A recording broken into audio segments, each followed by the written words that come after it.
Hello kids, this is your class 7th sciences first chapter. The name of this chapter is nutrition in plants. In class 6, you have learnt that food is essential for all living organisms. You also learnt that carbohydrates, proteins, fats, vitamins and minerals are components of food. These components of food are called nutrients and are necessary for our food. आप सभी ने अपनी पिछली कक्षा class 6th में ये पढ़ा है कि सभी लिविंग ऑर्गेनिजम्स के लिए खाना बहुत ज़रूरी है, उनको ज़िंदा रहने के लिए और उनकी ग्रोथ के लिए। हम सब ने ये भी पढ़ा था कि फूड के अंदर कार्बोहाइड्रेट्स होता है, प्रोटीन्स होते हैं, फैट्स होती है और विटामिन्स होते हैं और साथ में मिनरल्स होते हैं। ये सभी फूड के कंपोनेंट्स हैं। इन्हीं सभी कंपोनेंट्स को न्यूट्रिएंट्स कहा जाता है, जो कि हमारी बॉडी के लिए बहुत ज़रूरी है। जितने भी सजीव जंतु हैं, सजीव जीव हैं, उन सभी को खाने की ज़रूरत होती है, जिनमें plants can synthesise food for themselves but animals including humans can not. Plants जो है वो अपना खाना खुद सिंथेसाइज कर सकते हैं, खुद बना सकते हैं, लेकिन जानवर, जिनमें इंसान भी हैं, वो अपना खाना खुद नहीं बना सकते। इंसान और जानवर अपना खाना जो है वो प्लांट्स से प्राप्त करते हैं या फिर प्लांट्स को खाकर अपना न्यूट्रिशन पूरा करते हैं।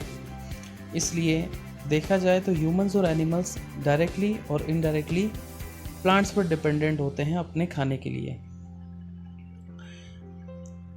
अब हम लोग देखते हैं mode of nutrition in plants. Plants में न्यूट्रिशन का मोड क्या है? Plants are the only organism that can prepare food for themselves by using water, carbon dioxide and minerals. The raw materials are present in their surroundings. Plants ही वो एकमात्र organisms, जंतु हैं या जीव हैं, एकमात्र जीव हैं जो अपना खाना खुद बना सकते हैं, पानी को, कार्बन डाइऑक्साइड को और मिनरल्स को यूज़ करके, जो कि रॉ मटेरियल हैं और ये उनके आसपास प्रेजेंट होता है। The nutrients enable living organisms to build their bodies, to grow, to repair damaged parts of their bodies and provide the energy to carry out life processes. Nutrients जो हैं वो किसी भी सजीव ऑर्गेनिज्म की बॉडी को बनाने के लिए, उनको बॉडी के पार्ट्स को विकास करने के लिए और किसी भी डैमेज पार्ट के रिपेयरिंग के लिए बहुत ज़रूरी होते हैं। और ये दैनिक कार्यों को करने के लिए और शरीर की लाइफ प्रोसेसेस जैसे रेस्पिरेशन हो गया, डाइजेशन हो गया, एक्सक्रीशन हो गया, transportation of energy, blood, food, ये सारी चीज़ें जो हैं वो ये सारे ही लाइफ प्रोसेसेस को कैरी करने के लिए, इन सारी लाइफ प्रोसेसेस को कंटिन्यू करने के लिए आपकी बॉडी में चलती रहे, इसलिए एनर्जी की बहुत ज़रूरत है, जो कि हमको न्यूट्रिएंट से मिलती है। Nutrition is the mode of taking food by an organisms and its utilisation by the body. Nutrition जो है वो क्या होता है? यहाँ पर न्यूट्रिशन की डेफिनेशन आई है। न्यूट्रिशन वो मोड होता है जिससे कि कोई भी जंतु खाना अपने शरीर के अंदर लेता है और उस खाने का किस तरीके से उनके शरीर द्वारा यूटिलाइज किया जाता है। The mode of nutrition in which organisms make food themselves from simple substances is called autotrophic. वो मोड जिससे कोई भी ऑर्गेनिजम्स सिंपल सब्सटेंसेस से अपना खाना खुद बनाते हैं, उस मोड को ऑटोट्रॉफिक कहा जाता है और उन ऑर्गेनिजम्स को ऑटोट्रॉफिक ऑर्गेनिजम्स कहा जाता है। अब यहाँ पर हम लोग देखेंगे ऑटोट्रॉफिक का मीनिंग क्या होता है। ऑटो का मतलब होता है सेल्फ और ट्रोपोस का मतलब होता है नरिशमेंट। तो इसका मतलब ये हुआ, वो जो जानवर, वो जंतु जो अपना खाना खुद बनाते हैं, वो जीव जो अपना खाना खुद बनाते हैं, उनको ऑटोट्रॉफिक कहा जाता है। अब हम लोग देखते हैं प्लांट्स अपना खाना खुद बनाने के कारण प्लांट्स को ही ऑटोट्रॉफ्स कहा जाता है। Animals and most other organisms take in food prepared by plants. और एनिमल्स जो हैं वो, और एनिमल्स के साथ बहुत सारे जानवर खाना जो है वो प्लांट्स से बनाया हुआ खाना ही कंज्यूम करते हैं, इसलिए इनको हेटरोट्रॉप्स कहा जाता है। हेटरो का मीनिंग होता है अदर और ट्रोपोस का मतलब आपने अभी पढ़ा है नरिशमेंट। तो जो दूसरों से अपना नरिशमेंट लेते हैं, दूसरों के ऊपर अपने खाने के लिए डिपेंडेंट होते हैं, उनको हेटरोट्रॉप्स कहा जाता है। तो जो इंसान हैं और जितने भी एनिमल्स हैं वो सभी हेटरोट्रॉप्स कैटेगरी के अंदर आते हैं। Now we may ask where the food factories of plants are located. अब हम लोग ये जानना चाहेंगे कि प्लांट्स के अंदर फूड फैक्ट्री जो है वो कहाँ होती है। Whether food is made in all parts of plant और ओनली इन सर्टेन पार्ट्स। तो हम लोग ये जानना, अब हम लोग ये देखेंगे कि प्लांट्स जो फूड जो है वो प्लांट की बॉडी में पूरी बॉडी के अंदर बनता है या फिर किसी स्पेशल पार्ट के अंदर या फिर कुछ पार्ट्स के अंदर कहाँ पर खाना बनता है। How do plants obtain the raw materials, किस तरीके से प्लांट्स जो है वो रॉ मटेरियल ऑब्टेन करते हैं अपने आसपास से। How do they transport them to the food factories of plants, और किस तरीके से जो भी रॉ मटेरियल उन्होंने अपने सराउंडिंग से लिया है उसको पौधे के जहाँ पर खाना बनता है वहाँ तक कैसे पहुँचाया जाता है, उनके बारे में हम लोग देखेंगे। Photosynthesis, food making process in plants, वो प्रोसेस जिससे प्लांट्स अपना खाना बनाते हैं उस प्रोसेस को फोटोसिंथेसिस कहा जाता है। तो अगर सिंपल भाषा में समझे, in simple language, if somebody ask you what is photosynthesis, then you have to say the process of making food by plants is called photosynthesis। मतलब वो प्रक्रिया जिससे प्लांट्स अपना खाना बनाते हैं अपने आसपास के सराउंडिंग से रॉ मटेरियल्स को लेकर के, रॉ मटेरियल्स की हेल्प से, उसको फोटोसिंथेसिस कहा जाता है। Leaves are the food factories of plants. अब यहाँ पर बहुत अच्छा क्वेश्चन आप सभी के सामने आया है। कोई अगर आपको पूछे कि फूड फैक्ट्री प्लांट्स की क्या होती है, तो आंसर उसका होता है लीव्स। मतलब जो खाना बनता है वो लीव्स में बनता है। Therefore all the raw materials must reach the leaf. इसलिए जो फूड फैक्ट्री प्लांट की होती है लीफ, तो जितना भी रॉ मटेरियल है, चाहे वो पानी हो, न्यूट्रिएंट्स हो, कार्बन डाइऑक्साइड हो और मिनरल्स हो, वो सभी को कहाँ पहुँचना होता है, लीव्स तक पहुँचना होता है। Water and minerals present in the soil are absorbed by the roots and transported to the leaves. अब हम लोग देखेंगे कि जो जो रॉ मटेरियल हैं उनमें से वाटर और मिनरल्स जो हैं वो एब्जॉर्ब किया जाता है प्लांट की रूट द्वारा सॉइल में से, और वहाँ से एब्जॉर्ब करके वो लीव्स तक पहुँचाया जाता है। Carbon dioxide from air is taken through the tiny pores present on the surface of leaves। Carbon dioxide जो है वो सराउंडिंग से लिया जाता है। पत्तियों के ऊपर छोटे छोटे पोर्स होते हैं जिनको कि स्टोमेटा कहा जाता है। उन स्टोमेटा से कार्बन डाइऑक्साइड को एब्जॉर्ब किया जाता है, और ये जो पोर्स हैं वो गार्ड सेल्स से सराउंडेड होते हैं। स्टोमेटा छोटे छोटे पोर्स होते हैं, उनके दोनों तरफ उनके चारों तरफ 2 गार्ड सेल्स होते हैं। Water and minerals are transported to the leaves by the vessels which run like pipes throughout the root. अब हम लोग इसमें देखेंगे कि पौधों की जड़ों के अंदर बहुत बारीक बारीक, हमारे बाल से भी बारीक पाइप जैसा प्लांट्स के अंदर होता है। उन पाइप के थ्रू ज़मीन में से जो पानी और मिनरल्स एब्जॉर्ब किया जाता है वो पौधों की पत्तियों तक पहुंचाया जाता है। उन छोटे छोटे पाइप्स को वेसल्स कहा जाता है। The branches and the leaves, और ये वेसल्स जड़ों में भी होती है, पौधे के ब्रांचेस में भी होती है और स्टेम में भी होती है, लीव्स तक। They form a continuous path और passage for the nutrients to reach the leaf, they are called vessels. जैसे कि मैंने आपको बताया, इनको वेसल्स कहा जाता है, और ये ज़मीन में से पानी और मिनरल्स को पत्तियों तक पहुंचाती हैं। छोटे छोटे बहुत बारीक, अपने बाल से भी पतले पाइप जैसा इनका स्ट्रक्चर होता है। You will learn more about transport of materials in plants in chapter 11। इसी बुक के आपके चैप्टर 11 के अंदर हम लोग पढ़ेंगे किस तरीके से प्लांट्स के अंदर वाटर का ट्रांसपोर्टेशन होता है और मटेरियल्स का। अब आगे हम लोग देखते हैं the leaves have a green pigment called chlorophyll.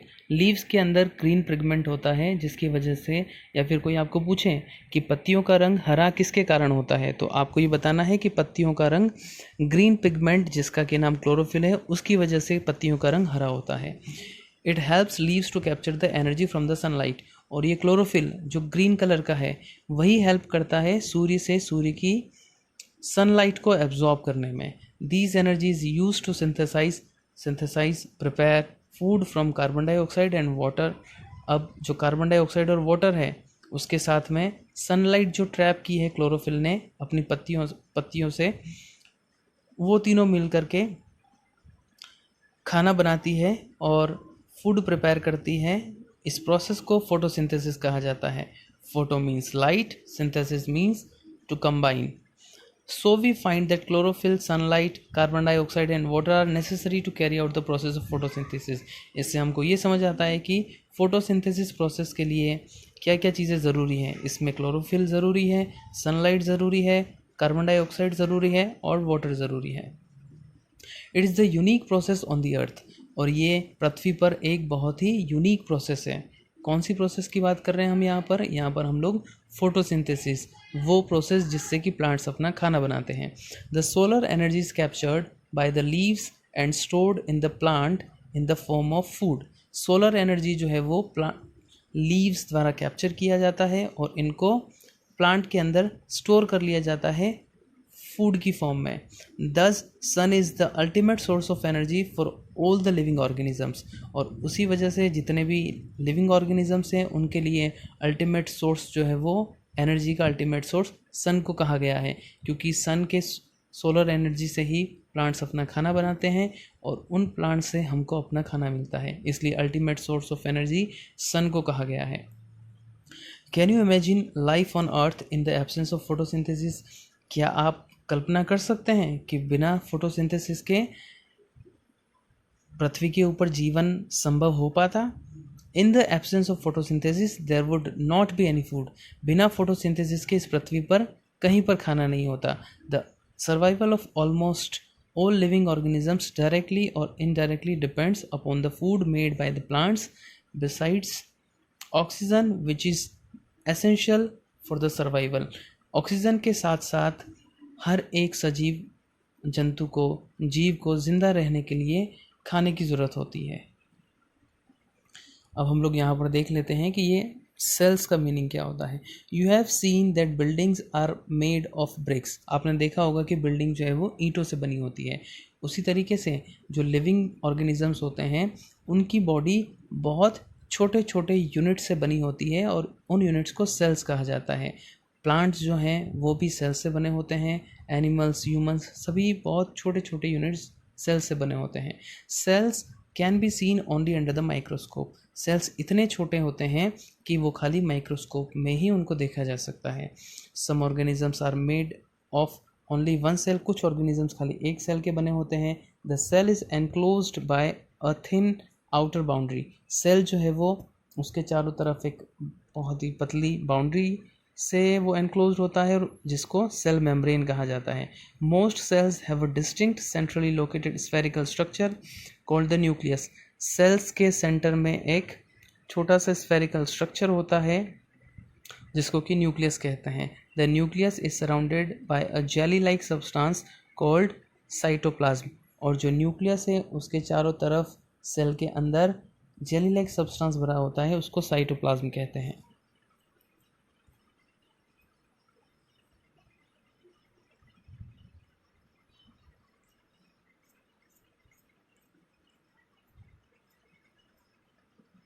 Beside leaves, photosynthesis also takes place in other green parts of the plant। पत्तियों के अलावा फोटोसिंथेसिस और दूसरे पार्ट्स में भी होता है। इन green stems and green branches. ऐसे कुछ प्लांट्स होते हैं जिनका स्टेम हरा होता है, ब्रांचेस भी हरी होती है, तो वहाँ पर भी फोटोसिंथेसिस हो सकता है।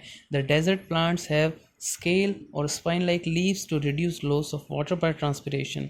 डेजर्ट प्लांट्स जो होता है उनके तने ही ग्रीन होते हैं और उनके ऊपर पत्तियां जो है वो बिल्कुल छोटी होती है या फिर ना के बराबर होती है। जैसे कैक्टस को हम लोग देख लेते हैं, उसका तना ही ग्रीन होता है जिससे कि उसके तने से ही फोटोसिंथेसिस हो जाती है। और पत्तियां ना होने का कारण ये है क्योंकि ऑलरेडी डेजर्ट में पानी बहुत कम होता है और पत्तियों के थ्रू ट्रांसपिरेशन होने के कारण प्लांट्स का पानी जो है वो हवा में उड़ नहीं जाए, उस वजह से पत्तियां नहीं होती है।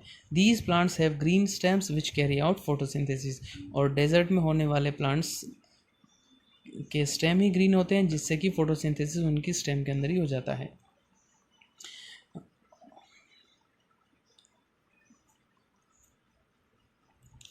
Oxygen which is essential for the survival of all organisms is produced during photosynthesis।